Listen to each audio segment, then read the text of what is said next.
peoples, the Mongoloid and the Negro, were left here. Then, still in the first chapter of Genesis, it records the creation of the first white race on the earth. Male and female created he them, plural now, and told them to increase and multiply and replenish the earth, refill the earth. And there, although some people, to support their own theories, will tell you something different and say that it referred to them as Enosh, it didn't. You look it up for yourself in your concordance, and even in the first chapter, it calls them Adam. So he created a white race. Now, there are plenty of white people in the world who are not in any way related to Israel. The other Adamites are our distant relatives, but there are whites who are not Adamites in the sense of being descendants of the Adam who shows up in the second chapter of Genesis. Now, wherever God is speaking simply of white people in general, it calls them Adam. But when it is speaking of this one particular man, the word is changed, and he is careful to say the Adam, singular. So in the second chapter of Genesis, it tells that God created this new being, the Adam. Satan has been the governor of this planet, maybe others besides, but at least the governor of this planet, and rightfully so, under appointment by God, until he forfeited his right to it by rebellion against God. Now, God didn't go to all the trouble of creating a special person to take a spade and dig up a little bit around some plants and shrubs. He had millions of Asiatics who could do that, and millions of Negroes who could have done it if they weren't too stupid. They just needed somebody to show them how. Adam was sent here to kick Satan out and take over the government of this planet as Satan's successor. Now, we're true descendants of Adam. We're as stupid as he, and we haven't learned anything in all the intervening centuries. He had our quality. He liked peace. He didn't like to make trouble. If you can just have peaceful coexistence, you know, as long as they're talking, they aren't fighting and all this stuff. So, instead of kicking Satan out, he disobeyed. He made his peace with Satan, and by his own disobedience, he forfeited his right to power, the same as Satan did. We've been in trouble ever since. God saw that being his descendants and with his stupidity, we were going to have to learn the hard way, just as Adam did, so we've had our noses rubbed in it ever since. The trees in the Garden of Eden were not ordinary wooden trees such as grow in a park or a forest. There were some of those too, yes, for things to eat. But you were told of a particular tree, the tree that had knowledge of both good and evil. Can you show me any such tree in any park or forest anywhere in the world? Of course not. Then there's a place, I think it's in Jeremiah, could be Ezekiel, I could look it up if it were important, where it talks about the first Assyrian Empire, not the one that you find described at length in the Bible, invading Western Asia, but thousands of years before that. And it says the Assyrian was a mighty cedar in Lebanon, and taller than all the other trees that dwelt in his shadow and so forth. And all the trees of the garden of God in Eden envied him. Got any tree growing in your backyard that envies anybody? This was a family tree of races and nations, and we still use that expression, you notice, a tree. Now, you'll find again reference to this in the third chapter of Genesis. Satan comes to Eve and he says, why, is it true that God said you can't eat from any of these trees in the garden here? Eve says, oh no, we can eat from all of them, except the tree which stands in the midst of the garden. God has said, ye shall not, of the fruit thereof, ye shall not eat, neither shall ye touch it, lest ye die. Now that is mistranslated, so it doesn't give its meaning. The word translated fruit there is the Hebrew word pirkok, and it means descendants, progeny, children, grandchildren, and so on. And the word translated touch is the Hebrew word naga, which is a more polite expression meaning to have sexual intercourse with. Do you have to be warned not to have sexual intercourse with an apple or a walnut or something of that sort? No. So you see, the Bible recognizes the existence of these other races. Adam was sent here not to mix and mongrelize with them, but to rule them with a heavy hand, because that's all they understand.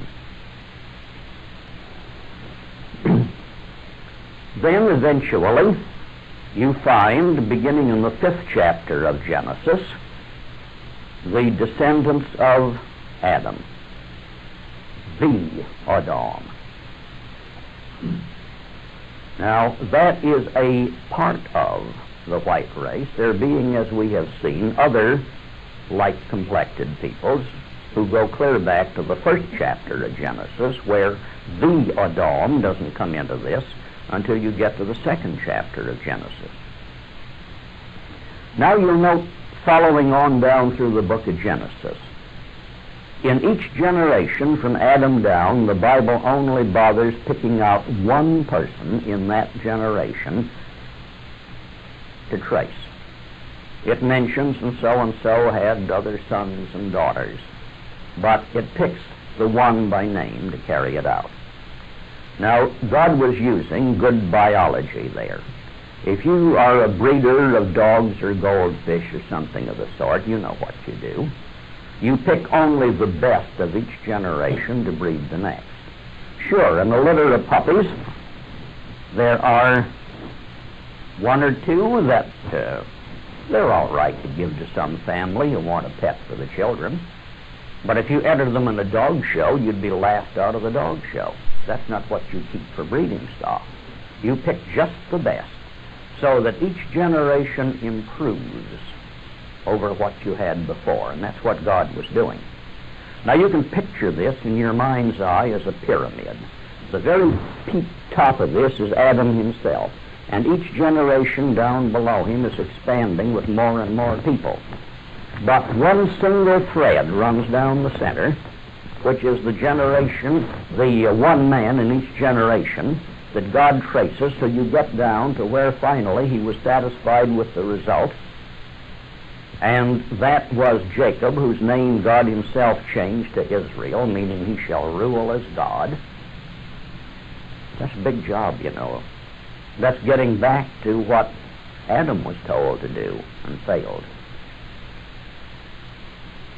Now, I want to talk to you a little bit about the Adamic race and their effect upon history, because that's a big thing too. You find in the white race some variations. They're white, but they show different variations. First, you find the Nordic stocks, Teutonic, Scandinavian. They are characterized by generally considerable height. They're a tall people. A very large percentage of them are fair, though not all. You find dark hair and eyes among them, too. And an oblong, a long skull, not a round skull. Scientists classify a skull if the width from side to side is not more than 75% of the length from front to rear. They classify that as a long skull type. If the width is 80% or more, that is classified as the broad skull, the round head type, and is one of the distinguishing characteristics between different races. These Nordic peoples all have Aryan language, something we're going to get to tonight, which will prove to be most interesting.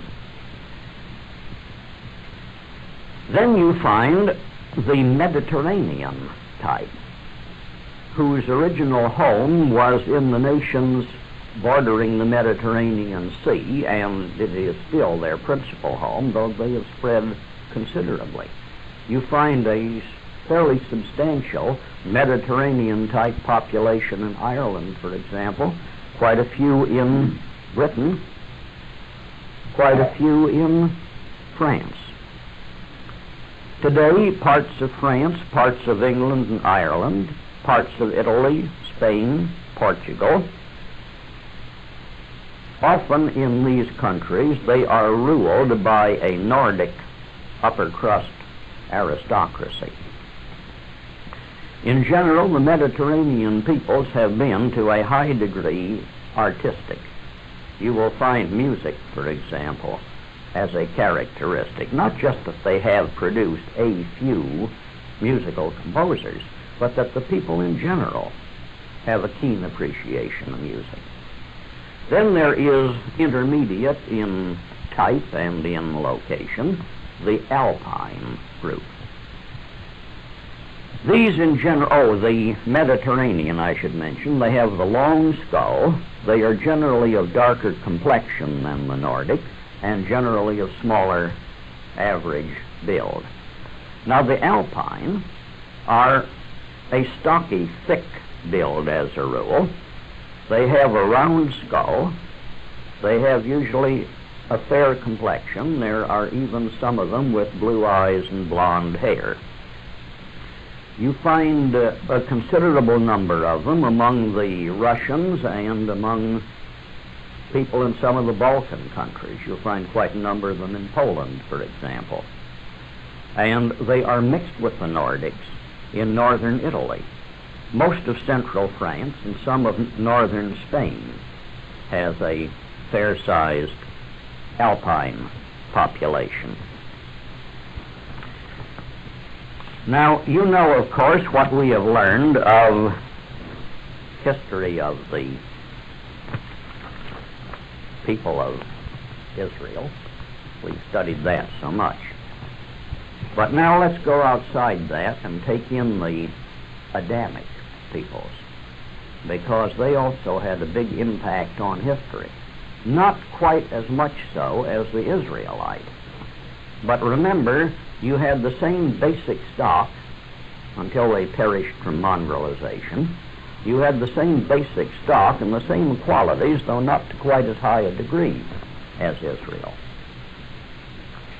The first place we pick this up in verifiable history is in northern and more particularly northwestern India.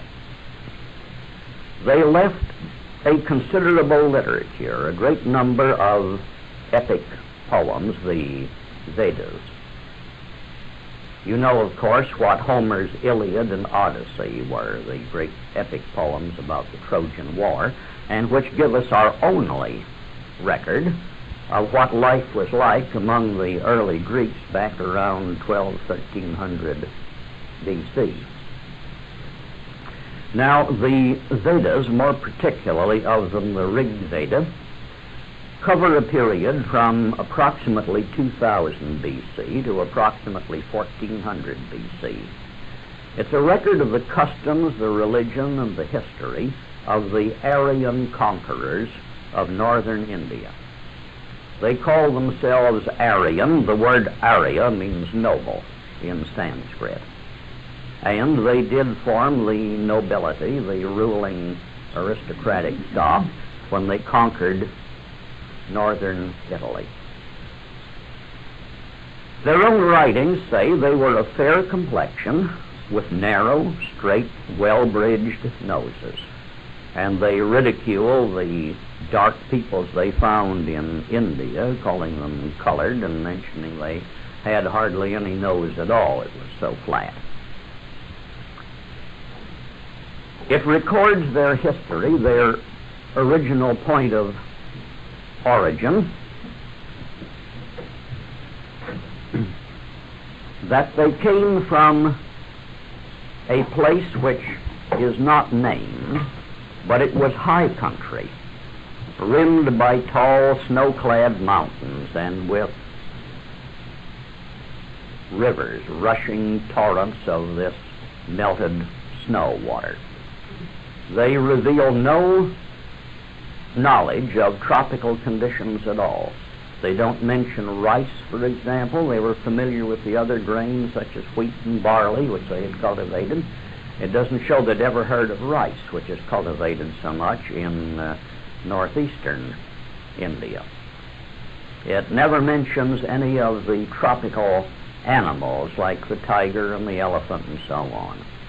So they came from a place to the north and had migrated a long distance, and they came into India through Afghanistan and the regular invasion route, the Khyber Pass, conquering first the Punjab and in time spreading out over nearly all of northern India, where they set up a kingdom which lasted until, by mongrelization, they lost their ability in about 6 centuries.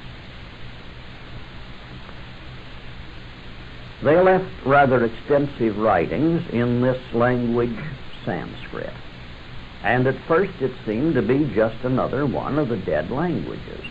But finally, scholars digging into it noticed a peculiarity of it. They were finding not only that its grammar was similar to that of the white people's languages, but they began finding hundreds and hundreds of words which were so very similar that it was obvious that the white man's languages had been derived from the Sanskrit. Now, you know that today there are 4 major languages that are derived from Latin: French, Italian, Spanish, and Portuguese. None of them identical with Latin, none of them identical with each other. Their pronunciation is quite different, and even their spelling varies somewhat. And yet, a man who knows any one of these 4 languages could pick up a newspaper printed in one of the other of the 4 and pretty well figure out what it was about because of the obvious similarities due to the fact that the foundation on which they're all 4 built is Latin. Well, similarly, they were discovering that the Latin itself, as well as Greek and a lot of other languages that we use, was the Sanskrit. As just one example that I happen to remember, in the Sanskrit, the word for father, you might spell in English, they didn't have our alphabet, of course, you might spell it in English as P-A-T-I-R, pater. All right, go on over into Latin and into Greek, pater. Go on into Icelandic, fadir. Into German, vater. They come from an original root in the Sanskrit, and you can multiply those by the hundreds and hundreds and many more hundreds. So these people, these blonde conquerors who came into northern India approximately 2000 BC, were a people so related to us that we're still using later variants of their language. As to where they came from, you might go back to something else. The early part of the book of Genesis describes the Garden of Eden, and it's been difficult to figure where to put it. It says that in the garden, from a lake or headwater there, 4 rivers divided. 2 of them, Gihon and Pishon, are totally impossible to trace. The name is absolutely meaningless. You can't trace it to anything in ancient history or modern, and neither can you find where such a river existed. The other 2, Hiddekel, was the ancient name for what today we call Tigris River, and Phrath was the ancient name for what became Grecianized as Euphrates. If you want to find the headwaters of those, you go up into Armenia, into the mountainous region between the eastern end of the Black Sea and the western side of the Caspian Sea. And there has been, because of the names of these rivers there, generally a tendency, and I'll admit I fell for it myself, to figure that the location of the Garden of Eden must have been someplace up there. But still, geographically, it just won't fit. What are you going to do about those two other rivers? You can't find trace of any ancient river bed to say they used to exist and then dried up. They just never were there. Then it dawned upon somebody. From the beginning, our people have been wanderers, always with that wanderlust to go see far places.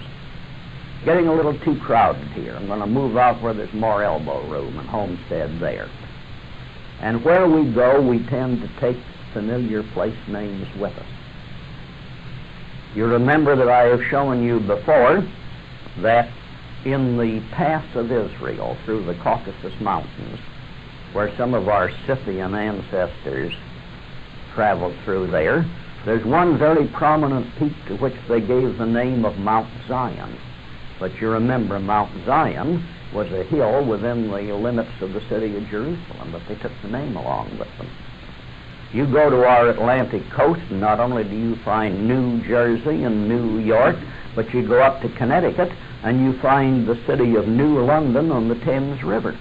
But it's not the same Thames River in England that the old London is on. We just took the name along with us. Now look for a place that will answer it geographically. On the northerly slopes of the Himalaya Mountains near the western end is a big plateau, say roughly 180 miles square, rimmed by mountains 25,000 to 28,000 feet high, and today uninhabited and uninhabitable because its present altitude is about 15,000 feet, and it's too cold. You couldn't raise anything there to live on. But from a chain of lakes up there, 4 rivers do spread out in a way that answers the geographical description of the Garden of Eden. And this may well have been it.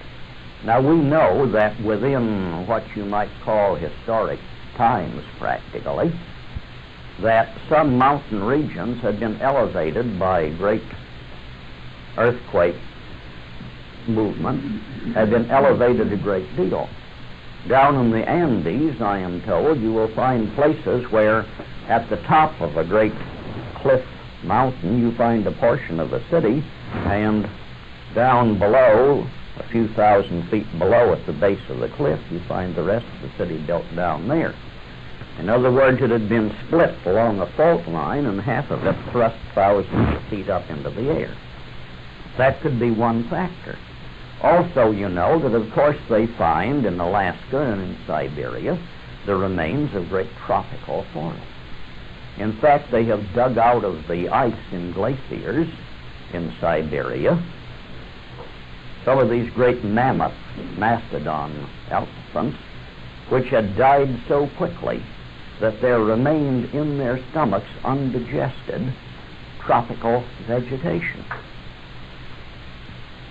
So that the fact that a place is cold today doesn't necessarily mean it always was so. So the Pamir Plateau may very well have been the original Garden of Eden.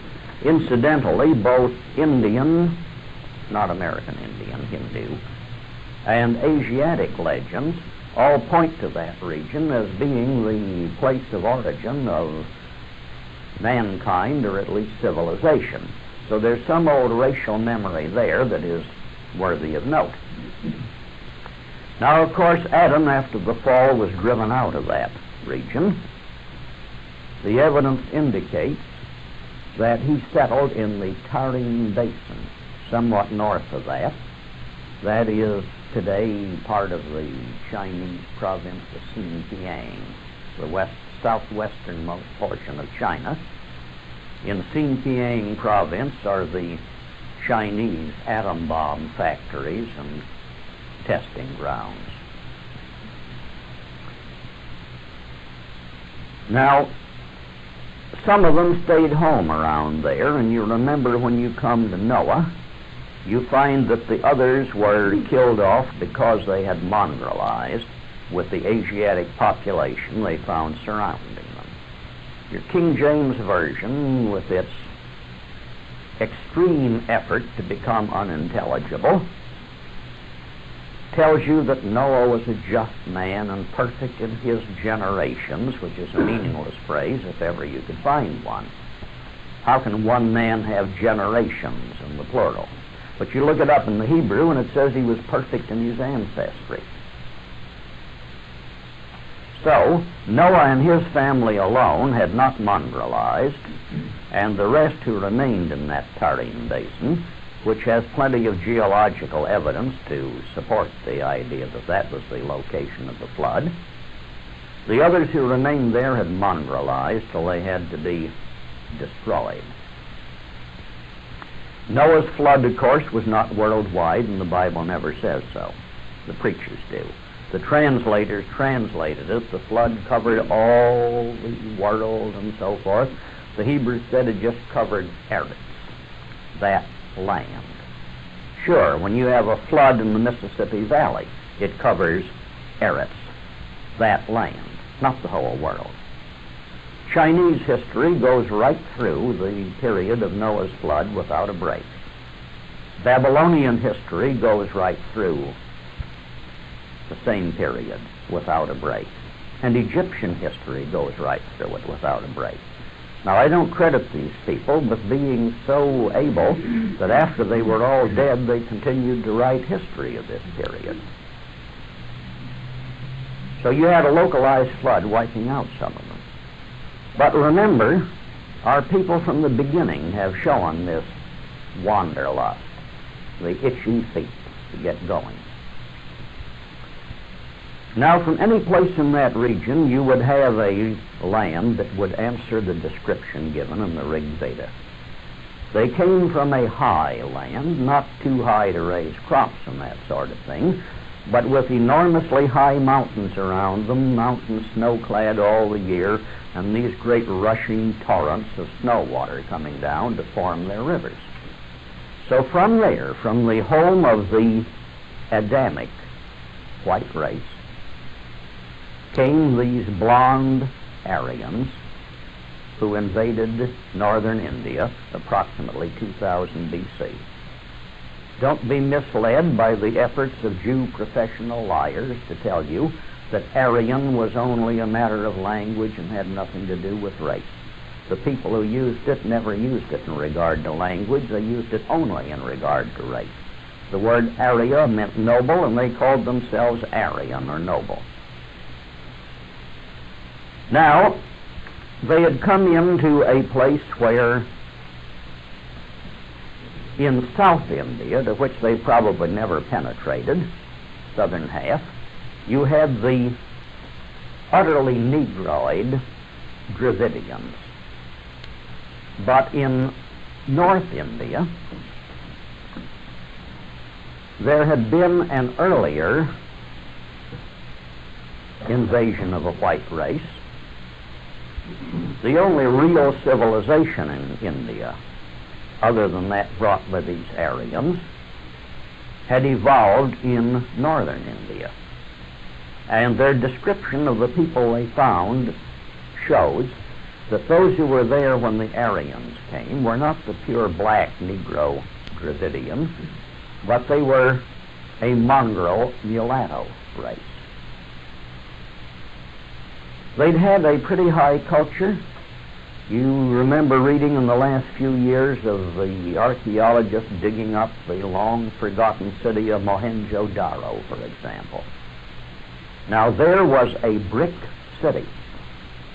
The remains we find of the cities in the Babylonian and Assyrian Empire in the Tigris-Euphrates valleys were laid out with no science at all. Their streets were wandering cow paths, narrow, crooked, But here in Mohenjo-Daro, you have a modern street grid laid out at right angles, north, south, east, west. A well-built brick city with tremendous brick fortification walls and towers around it.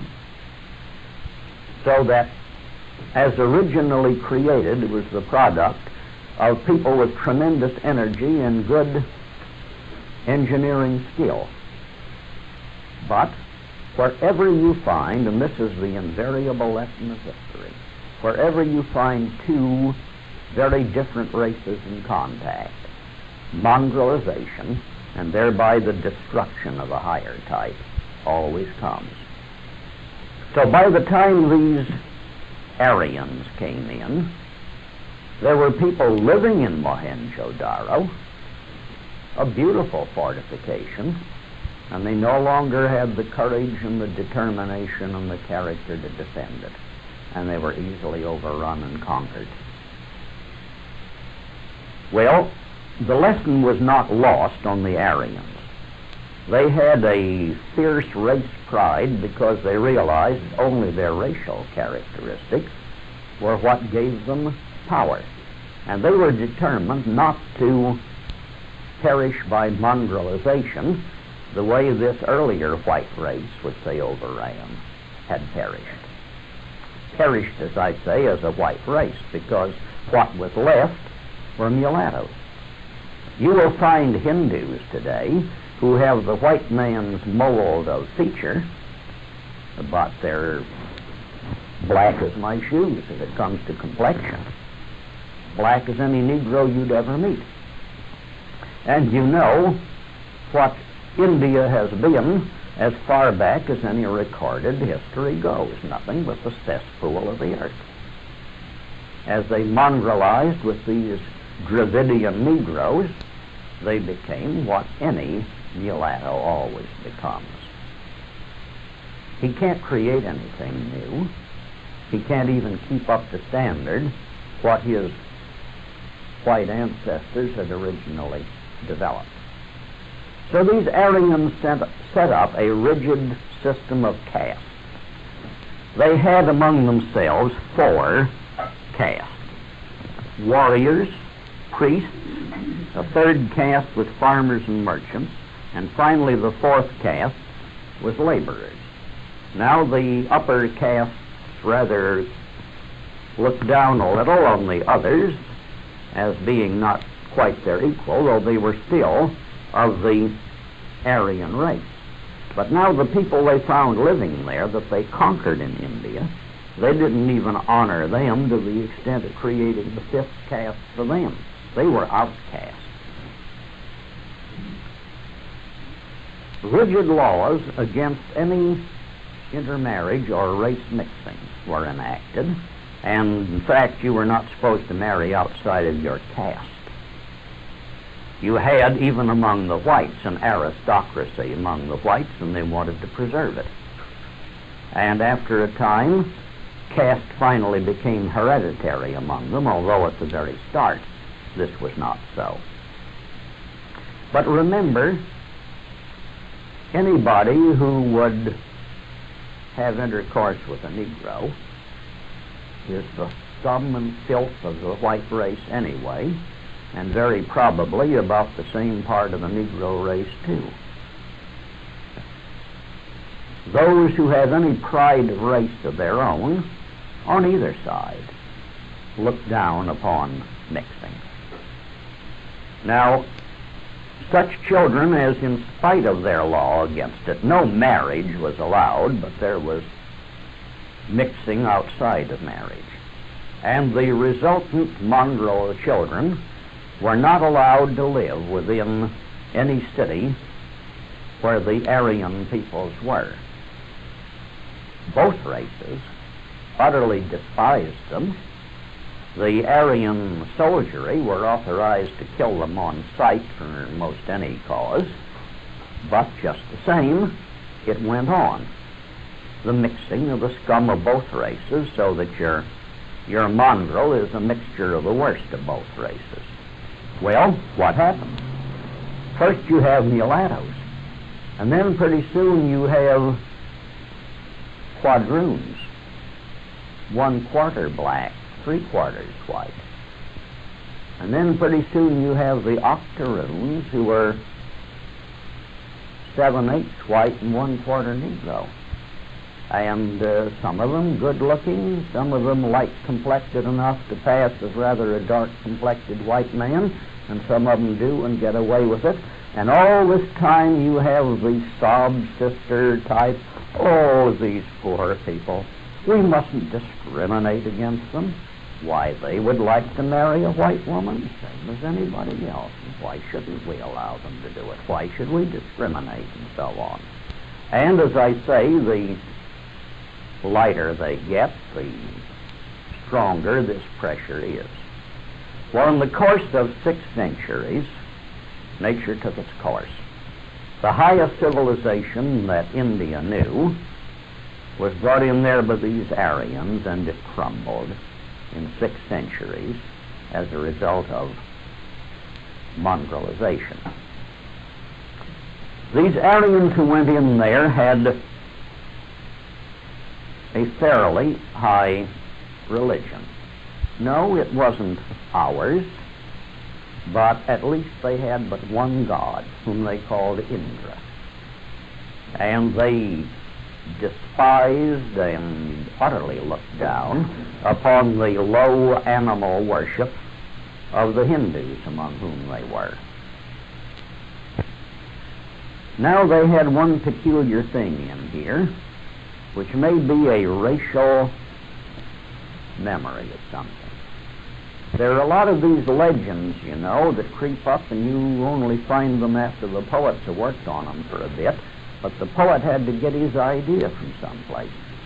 And some of these race memories that crop up centuries later are interesting to trace back to their source. They said that their god Indra had been incarnated at the time of the invasion as a man, as a warrior leader, to be their leader and take them into this new land of northwestern India. He was a big, powerful man, hard drinking, hard fighting like the rest of their warriors, with tawny beard, light complexion, blue eyes, a fierce warrior. Now, before you condemn that as utter paganism, remember this. Your Bible records a number of instances where God appeared in the form of a man. You remember, for example, Abraham was sitting at the door of his tent a few hours' journey away from the cities of Sodom and Gomorrah, and 3 men came along, and Abraham, following the Oriental custom of hospitality, greeted them, asked them to stop, and he would prepare food for them, refresh themselves before they went on. They told him they were going down to Sodom to see if it was as bad as it had been reported, and if so, to destroy it. Now you go back and read that passage in your book of Genesis. And one of them unmistakably speaks not as an angel, as God. He talks about what he is going to do to Sodom there. And Abraham recognizes who it is. You remember he speaks up and he says, but there might be 50 decent people in the city. Would you destroy the whole city and leave 50 people along with them because the rest of them are bad? And God said, no. If I find 50 people there, I'll spare it. Well, Abraham was still worried. He had better things to worry about. But remember, stupidity is our one most outstanding characteristic. We worry about the wrong things. Well, maybe there aren't 50, but perhaps there are only 40. Wouldn't you spare the city for 40? God said, yes, if I can find even 40, I'd spare it. And Abraham keeps arguing, trying to get the city out of its trouble, and finally he gets worried. He said, here I have been arguing with God himself over this.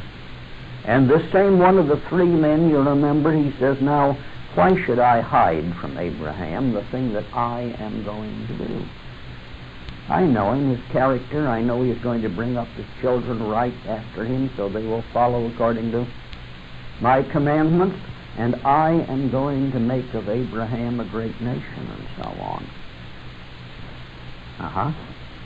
Bible tells you that was God in human form. And you'll find several other instances of that sort. Now, it couldn't, of course, have been any race memory of the time when God appeared in human form as Jesus Christ, because remember, this was 2,000 years before Christ. But just the same, perhaps there is a little of this race memory coming in here when they say that God appeared to be their leader. Remember now, he didn't make himself in human form. He appeared as this tremendous column of fire by night and cloud by day to lead his people out of Egypt and into Palestine. So maybe they have some old race memory as a foundation for saying that their God Indra, God incarnated in human form, was their leader.